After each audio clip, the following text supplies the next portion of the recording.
ఈ చేవెళ్ళ ఫీర్జాగూడ దగ్గర జరిగినటువంటి బస్సు యాక్సిడెంట్ లో ప్రత్యక్ష సాక్షి, అదే బస్సులో జర్నీ చేసినటువంటి వ్యక్తి ప్రస్తుతం హాస్పిటల్లో ట్రీట్మెంట్ తీసుకుని వెళ్తున్నారు. ఆయనతో ఒకసారి మాట్లాడదాం. ఏం జరిగిందండి అసలు? మార్నింగ్ టైం జరిగింది మేడం. ఇది తాండ్రు నుంచి హైదరాబాద్ కి పోతున్నాము.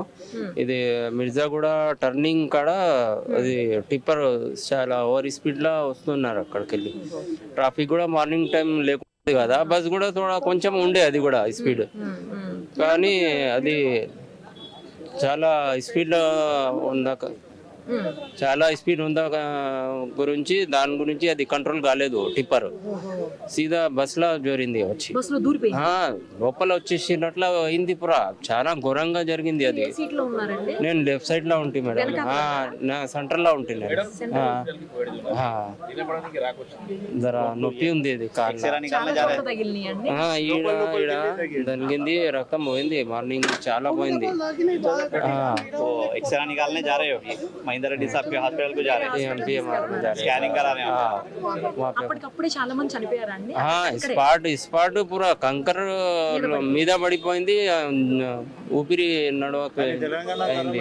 అసలు ఏం జరిగిందో మీకు కూడా అర్థమై అంతా లేదు. చాలా టైం ఖతర్నాక్ ఉంది. వెనకాల ఉన్న వాళ్ళు సేవ్ అయ్యారా అండి? రోడ్లు కూడా కొంచెము పెద్దగా కూడా లేదు. ట్రాఫిక్ గురించి చూస్తే 4-వే ఉండాలి కంపల్సరీ. కొంతమంది సేవ్ అయ్యారండి వెనకాల ఉన్న వాళ్ళు. లెఫ్ట్ సైడ్ వాళ్ళు అయినారు, కానీ గాయాలు చాలా తగిలింది. అందరికి గాయాలు. ఎంతమంది ఉన్నారండి బస్సులో మొత్తంగా? 73 మెంబర్స్ ఉండే మేడం. ఫుల్ ఉండే పూరా బస్. ఓవర్లోడ్ ఏమన్నా ఉందా బస్? లేదు. కంకర్ ఓవర్లోడ్.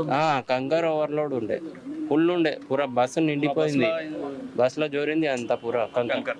మరిన్ని అప్డేట్స్ కోసం Nirupama Suman TV Insta page ని ఫాలో చేయండి. సుమన్ టీవీలో మీ పర్సనల్ అండ్ బిజినెస్ ప్రమోషన్స్ కోసం కింది నెంబర్ కి కాంటాక్ట్ చేయండి.